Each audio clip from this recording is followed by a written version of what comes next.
ସବୁ ଚାଷୀମାନଙ୍କର ହେବ ଇ-KYC। ହଁ ଆଜ୍ଞା, ଆପଣମାନେ ଠିକ୍ ଶୁଣିଲେ। ସରକାର ଚାଷୀମାନଙ୍କୁ ସେମାନଙ୍କର ଇ-KYC କରିବା ପାଇଁ ପରାମର୍ଶ ଦେଉଛନ୍ତି। ତେବେ ଆପଣମାନେ ସମସ୍ତେ ଭାବୁଥିବେ କି ଏବେ ପୁଣି କେଉଁଥିପାଇଁ ଇ-KYC କରିବା ପାଇଁ କୁହାଯାଉଛି। ତେବେ ଦେଖନ୍ତୁ, ଏହା ପଛରେ କିଛି କାରଣ ରହିଛି ଯେଉଁଥିପାଇଁ ସରକାର ଚାଷୀମାନଙ୍କୁ ଇ-KYC କରିନେବାକୁ ପରାମର୍ଶ ଦେଉଛନ୍ତି। ତେବେ ଏହି ଇ-KYCକୁ ନେଇ କ'ଣ ନୂଆ ଅପଡେଟ୍ ଆସିଛି, ଆସନ୍ତୁ ଏହି ଭିଡ଼ିଓରେ ଦେଖିବା। ମୁଁ ଆପଣମାନଙ୍କୁ ଏହି ଭିଡ଼ିଓରେ ଏହାର ଫୁଲ୍ ଇନଫର୍ମେସନ୍ ଦେବାକୁ ଯାଉଛି। ସେଥିପାଇଁ ଆପଣମାନଙ୍କୁ ଅନୁରୋଧ, ଭିଡ଼ିଓକୁ ଶେଷ ପର୍ଯ୍ୟନ୍ତ ନିହାତି ଦେଖନ୍ତୁ। ଆଉ ଭିଡ଼ିଓ ଦେଖି ସାରିବା ପରେ ଯଦି ଭିଡ଼ିଓଟି ଆପଣମାନଙ୍କୁ ଇନଫର୍ମେଟିଭ୍ ଲାଗିବ ତାହେଲେ ଭିଡ଼ିଓକୁ ଗୋଟେ ଲାଇକ୍ କରିଦେବେ। ଆଉ ତା ସହିତ ଆପଣମାନେ ଯଦି ଏହି ଚ୍ୟାନେଲରେ ନୂଆ ଅଛନ୍ତି ତାହେଲେ ଆପଣମାନେ ଏବେ ହିଁ ଏହି ଚ୍ୟାନେଲକୁ ସବସ୍କ୍ରାଇବ୍ କରି ପାଖରେ ଥିବା ବେଲ୍ ଆଇକନ୍ ଉପରେ କ୍ଲିକ୍ କରି ଅଲ୍ ନୋଟିଫିକେସନ୍ ଉପରେ ଅନ୍ କରି ରଖିଥାନ୍ତୁ, ଯାହାଫଳରେ ଆପଣମାନେ ଏହିଭଳି ଇନଫର୍ମେଟିଭ୍ ଭିଡ଼ିଓର ନୋଟିଫିକେସନ୍ ସର୍ବପ୍ରଥମେ ପାଇପାରିବେ। ତେବେ ଚାଲନ୍ତୁ ଭିଡ଼ିଓକୁ ଷ୍ଟାର୍ଟ କରିବା।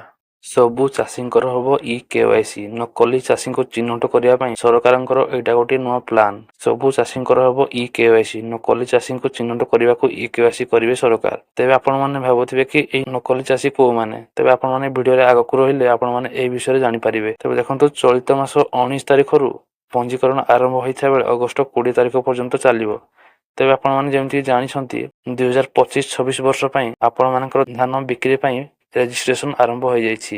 ତେବେ ଏହି ପଞ୍ଜୀକରଣ ସମୟରେ ସମସ୍ତ ଚାଷୀ ଇ-KYC କରିବାକୁ ମନ୍ତ୍ରୀ ପରାମର୍ଶ ଦେଇଛନ୍ତି। ସୋସାଇଟିରେ ଚାଷୀ ପଞ୍ଜୀକରଣ ସମୟରେ ଇ-KYC କରାଇପାରିବେ। ତେବେ ଆପଣମାନେ ଆପଣମାନଙ୍କର ଇ-KYCକୁ ସୋସାଇଟିରେ ଆପଣମାନେ ଚାଷୀ ପଞ୍ଜୀକରଣ କରିବା ସମୟରେ ଆପଣଙ୍କର ଇ-KYCକୁ କରିପାରିବେ। ଅନେକ ନକଲି ଚାଷୀ ସରକାରୀ ସୁବିଧା ନେଉଥିବା ନଜରକୁ ଆସିବା ପରେ ବିଭାଗ ଏପରି ପଦକ୍ଷେପ ନେଇଛି। ଦଲାଲି ରୋକିବାକୁ ବିଭାଗ ଏପରି ପଦକ୍ଷେପ ନେଇଛି। ତେବେ ଦେଖନ୍ତୁ, ଅନେକ ଲୋକ ଏମିତି ରହିଛନ୍ତି ଯେଉଁମାନଙ୍କ ପାଖରେ ଜମି ନାହିଁ କିମ୍ବା ସେମାନେ ଚାଷ ମଧ୍ୟ କରୁନାହାନ୍ତି, ସରକାରୀ ସୁବିଧା ସେମାନେ ମଧ୍ୟ ପାଉଛନ୍ତି। ତେବେ ସେହିଭଳି ନକଲି ଚାଷୀମାନଙ୍କୁ ସରକାର ଚିହ୍ନଟ କରିବା ପାଇଁ ଏହିଭଳି ପଦକ୍ଷେପ ନେଇଛନ୍ତି। ସେଥିପାଇଁ ସରକାର ଇ-KYC କରିବା ପାଇଁ ପରାମର୍ଶ ସବୁ ଚାଷୀ ଭାଇମାନଙ୍କୁ ଦେଉଛନ୍ତି, ଯାହାଫଳରେ ଏହାଦ୍ୱାରା ନକଲି ଚାଷୀମାନେ ଆଉ ଆଗକୁ ସରକାରଙ୍କ ସୁବିଧାରେ କିଛି ଲାଭ ଉଠାଇ ପାରିବେ ନାହିଁ। ତ ସେଥିପାଇଁ ସରକାରଙ୍କର ଏଇଟା ଗୋଟେ ନୂଆ ପଦକ୍ଷେପ। ତେବେ ଦେଖନ୍ତୁ, ବିଭିନ୍ନ ସ୍ଥାନରେ ସମସ୍ୟା ଉପୁଜିବା ପରେ ଚାଷୀ ପଞ୍ଜୀକରଣକୁ ସରଳୀକରଣ କଲେ ରାଜ୍ୟ ସରକାର। ବାପା କି ଜେଜେବାପାଙ୍କ ନାମରେ ଜମି ଥିଲେ ବି ପୁଅମାନେ କରିପାରିବେ ପଞ୍ଜୀକରଣ। ବିଭିନ୍ନ ସ୍ଥାନରେ ସମସ୍ୟା ଉପୁଜିବା ପରେ ଚାଷୀ ପଞ୍ଜୀକରଣକୁ ସରଳୀକରଣ କଲେ ରାଜ୍ୟ ସରକାର। ବାପା କି ଜେଜେବାପାଙ୍କ ନାମରେ ଜମି ଥିଲେ ବି ପୁଅମାନେ କରିପାରିବେ ପଞ୍ଜୀକରଣ। ଯେଉଁ ପୁଅମାନେ ଯେତେ ଜମି ଚାଷ କରୁଥିବେ ସେତିକି ଜମିର ପଞ୍ଜୀକରଣ କରିପାରିବେ। ତେବେ ଦେଖନ୍ତୁ, ଯଦି ଆପଣମାନଙ୍କର ବାପା କିମ୍ବା ଜେଜେବାପାଙ୍କ ନାମରେ ଯଦି ଜମି ଅଛି ତାହେଲେ ମଧ୍ୟ ଆପଣମାନେ ଏହି ଚାଷୀ ପଞ୍ଜୀକରଣ ପାଇଁ ଆପଣମାନେ ପଞ୍ଜୀକରଣ କରିପାରିବେ।